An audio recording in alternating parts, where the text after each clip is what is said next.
Hello, this is Nisha Jani, film and television actress and model. અને આજે હું આવી છું જનસેવા કેન્દ્રમાં અને આપણા કલેક્ટર શ્રી મેહુલભાઈ દવે સાથે આપણે આજે થોડી ચર્ચાઓ કરીશું.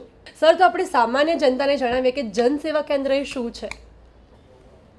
બેના, આપનું તો પ્રથમ હું સ્વાગત કરું છું, કારણ કે આપના દ્વારા ખૂબ લોકો સુધી સાચી અને સહજ માહિતી પહોંચશે.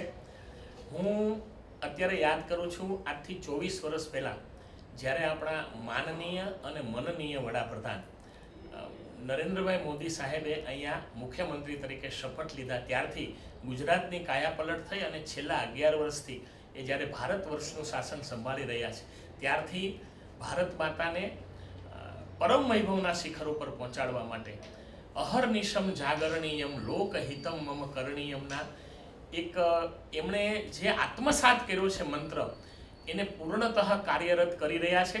અને એમનું જે આપણે જીવન જોઈએ તો રાષ્ટ્રાય સ્વાહા ઇદમ ન મમ, મારું જે કંઈ છે બધું જ રાષ્ટ્રને અર્પણ છે. તમે વિચારો, જે વ્યક્તિએ એક પણ રજા લીધી નથી અને ગુજરાતના અને સમગ્ર દેશના છેવાડાના લોકોની, ગરીબ લોકોની સતત ચિંતા કરી છે, એ આપણે અહીંયા જ્યારે મુખ્યમંત્રી હતા ત્યારે પણ જોયું છે.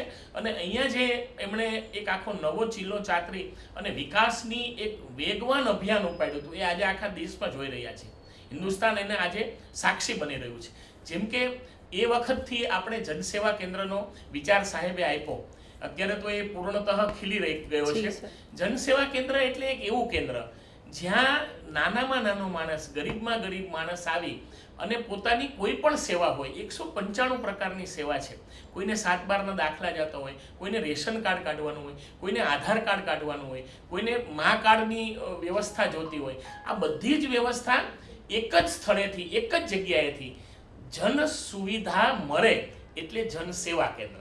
અને ખરેખર એનો હેતુ જનમાનસની, સામાન્યમાં સામાન્ય માણસની સેવા કરવાનો છે. મને આજે આપને કહેતા આનંદ થાય છે કે ગાંધીનગરના 4 જિલ્લામાં એકદમ આધુનિક કક્ષાના જનસેવા કેન્દ્ર છે. આપણે વિઝ્યુઅલ બતાવ્યા છે, આપણે મુલાકાત પણ લીધી છે કે ત્યાં લોકોને જેમ બેન્કિંગમાં ને ત્યાં ટોકન સિસ્ટમ હોય છે, એ રીતે એસીની સુવિધાવાળું, પાણીની વ્યવસ્થિત સુવિધાવાળું, તમામ પ્રકારની સગવડતાવાળું, એકદમ સ્વચ્છ અને એકદમ માણસને ગમે ત્યાં બેસવું એટલું સુંદર વાતાવરણવાળી તમામ સરકારની સ્કીમોની માહિતી આપતા બોર્ડ સાથેની તમામ વિગતો સાથેના એક મોટા ખંડમાં આખું આયોજન કરેલું હોય છે. ત્યાં અલગ અલગ અમે કાઉન્ટર બનાવેલા હોય છે અને એ કાઉન્ટર ઉપરથી એ વ્યક્તિને પૂરું માર્ગદર્શન મળે, એનું ફોર્મ મળે. ફોર્મ ભરાવવાવાળા પણ અમારા વ્યક્તિ હોય છે. સાવ અભણ કે ગરીબ આવે તો અમે ફોર્મ પણ ભરી આપતા હોઈએ છીએ અને આ રીતે એને ફોર્મ ભર્યા પછી એની સેવા તુરંત ઉપલબ્ધ થાય છે.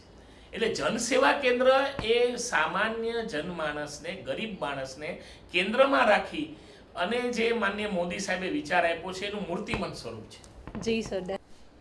આ જે વિકાસની ગાથા માનનીય મોદી સાહેબે શરૂ કરી, એમાં હું વિશેષ રૂપથી એ પણ કહેવા માગીશ કે ગાંધીનગર લોકસભાના આપણા માનનીય સંસદ સભ્ય છે અને ભારતના માનનીય ગૃહ અને સહકાર મંત્રી શ્રી માનનીય અમિતભાઈ શાહ સાહેબની એટલી સક્રિયતા છે કે નાનામાં નાના વ્યક્તિને એનો લાભ મળે.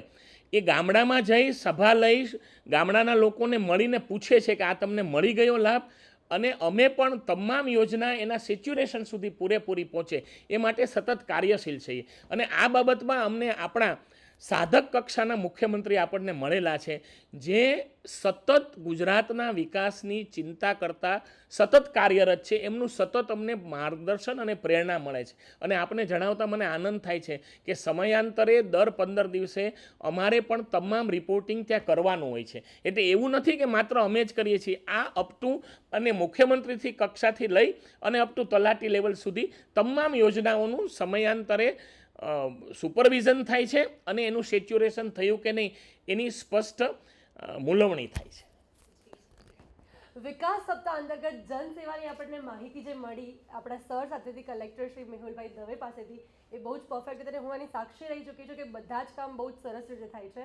તો thank you so much sir. અને બસ આ જ રીતે અમારી સાથે જોડાયેલા અને આ જ બધા કામ કરતા રહો. આપનો પણ ખૂબ આભાર. ખૂબ લોકો સુધી આપના માધ્યમથી અમારી સાચી વાત પહોંચે. જી સર, થેન્ક યુ.